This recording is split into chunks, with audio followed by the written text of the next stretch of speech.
Welcome back to part 2 of Mega Man 6. So we're still in Blizzard Man stage, but not for long since there's the boss master door already. These bombs you want to set off because they're in your way, but just don't be too close to them when you set them off. Just hang on the ledge or, you know, something like that. Anyway, Blizzard Man, go figure. Ice gets melted by fire, right? I know, crazy concept. And Blizzard Man loves to ski, don't you know? So he's going to be carrying skis and rolling around all the time. He has this one attack where he shoots icicles out of nowhere, and they come from like 4 different directions, and it's pretty hard to dodge. But he doesn't do it often. He chooses to just roll into the wall and, you know, do his Sonic the Hedgehog attack. That's when you want to shoot him with fire when he stops rolling, and because it bounces off his rolls. And it's a pretty easy fight. Too bad for you, Blizzard Man. I love that he shoots at the screen. Best weapon get ever. So we get Blizzard Attack. And Blizzard Attack, we get to shoot 4 icicles, and they have a huge range of attacks, so, you know. Whatever you shoot at, it's gonna get hit. Period. But now we're tackling Plant Man. A robot created as a keeper of a botanical garden. He can communicate with plants. I'm not sure how one communicates with plants, but, you know, that's special. A good point, he has sensibility. A bad point, depression. He's always depressed. Because it's not easy being green, as Kermit the Frog would say. He likes sun baths, and he dislikes honeybees, because they're always trying to pollinate him. Oh, that's something else. Plant Man stage is actually, in my opinion, the hardest level of the Robot Masters, because the later part has this whole jumping and bouncing part with bottomless pits that gets really annoying. This mini-boss looks like Donkey Kong, and all you have to do is keep shooting him in the eyeballs, because that's where his weakness is. And he'll either shoot his fist downwards at you, or straight at you, or he'll shoot a whole bunch of pellets.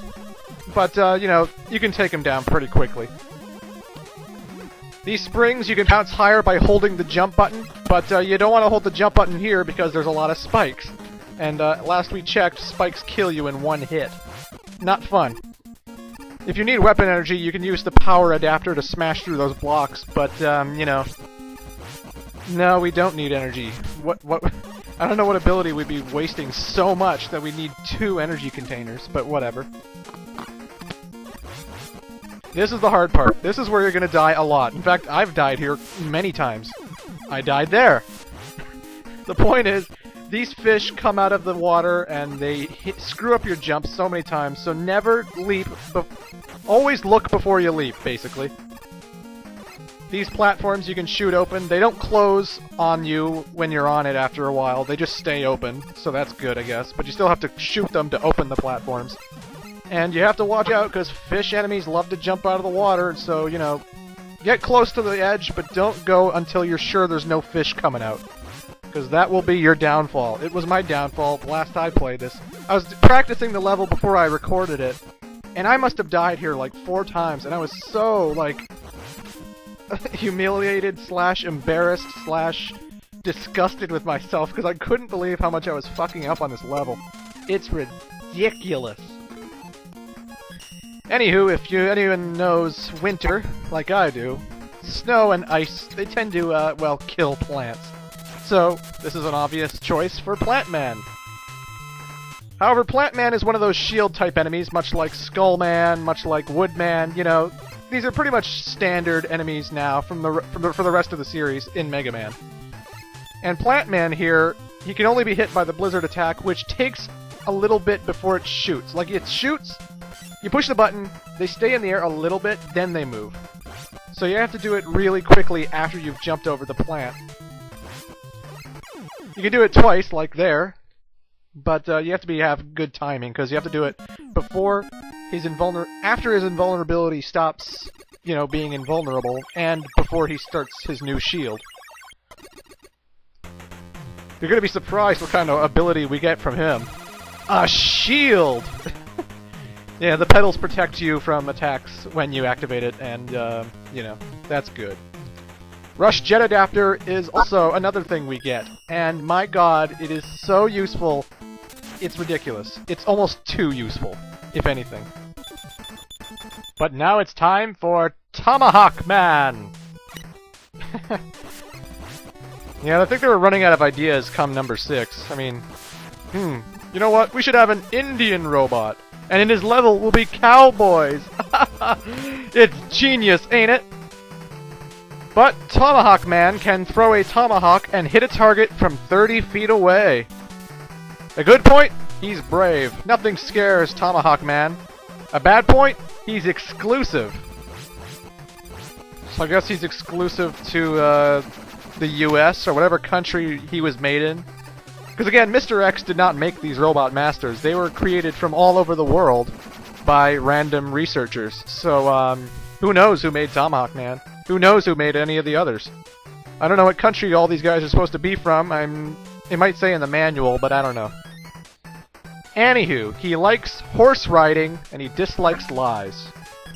This is Jet Mega Man. Rush morphs and combines with Mega Man to become this jet engine. And my god, it is so useful that sometimes I'll just play the game with Jet Mega Man, and you'll see it especially in Mr. X's castle. It's like, you have unlimited boosters. I love that. I hate games where they give you jetpacks and the fuel can run out. Star Wars Shadows of the Empire, I'm looking at you, you motherfucker. If Dash Rendar could have flown for as long as he wanted, that game would have been super fun, but no. It was really annoying with the Cliff segment. I hate that shit. So anyway, well, he has unlimited fuel, but it has to charge up way too fucking long. Mega Man here, though, he has unlimited boosters. It fills up almost instantly, and you can fly for as high as you want. Well, not as fly as you want, it runs out, but you get the idea. This path, you have to take the lower path. Why do you have to take the lower path? Because if you don't, you're going to run into Tomahawk Man in a different room, and we want to fight him in the lower room because only then will we get the special beat parts. Yes, Beat the Bird is back. And that's why you should do the first 4 levels that I did first. Or at least do Plant Man and Flame Man first, because that's when you get the Rush Jet and Rush Power. And because for these 4 Robot Masters that I'm fighting now, they have 2 separate rooms where you can fight them in. And one of them gives you beat parts, the other you get nothing but their power. So here's Tomahawk Man, weak against the Plant Shield. All you have to do is activate it, run into him, and it hurts him. And he's also throwing, like, his feathers and the tomahawk itself. So be close, but remember to keep jumping, of course. If you run out of Plant Shield, since every hit has to count, just Mega Buster him, and it's pretty easy. Tomahawk Man is not much of a problem. His tomahawk goes forward and then up, and the feathers just go straight ahead. But, you know, he's nothing to worry about. And because I took the lower path, and not the higher path, I got the Beat B parts. Awesome. Why Beat is disassembled and in the hands of Mr. X's robots, I'm not sure. But whatever. Now we're tackling Yamato Man, or I don't know how you pronounce it, but I'm going to say Yamato Man. And if you don't like that, well, suck a dick. I'm sorry, I didn't mean to say that. Or did I? Yamato Man! Designed after a Japanese warrior, he has great respect for Nightman. Nightman's in this game, go figure. Oh, by the way, there's a hidden shortcut for you folks. It's pretty damn useful, so I'd take advantage of it.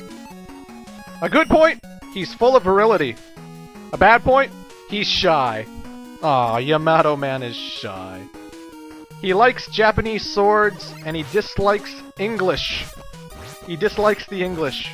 I don't know. Well, that's a shame. I assume he doesn't speak it then. Or maybe he does, and that's why he hates it so much. That frog, just keep shooting him in the eyes. He's pretty hard to dodge sometimes, but not too much.